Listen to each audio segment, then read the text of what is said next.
নমস্কার বন্ধুরা, শাশুড়ি বৌমা রান্নাঘরে সবাইকে স্বাগত জানিয়ে আজকে চলে এসেছি।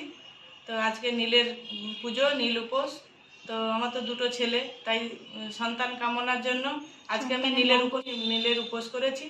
তাই আমি ঘরে, মন্দিরে যেতে পারিনি, শরীর খারাপ, তাই ঘরে শিব আছে, শিবকে স্নান করিয়ে ঘরে পুজো দেবো আর দুধ ঢালবো। তাই আমি পুজোটা কিভাবে কি করে ভিডিওটা করছি আপনারা দেখতে থাকুন। আমার ছোট্ট শিব, এটাকে নিয়েই পুজো করব। মন্দিরে গেলেও যা আর বাড়িতেও তা, একই জিনিস। তো আমি বাড়িতে মন থাকলে বাড়িতেই পুজো করা যায়, তাই বাড়িতে মন দিয়ে পুজো করছি।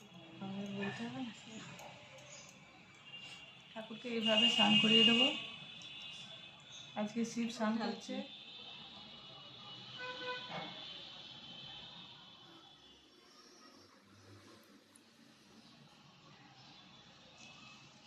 আর আকন্দ ফুলের মালা নিয়ে এসেছি, এটাকে পরিয়ে দেবো।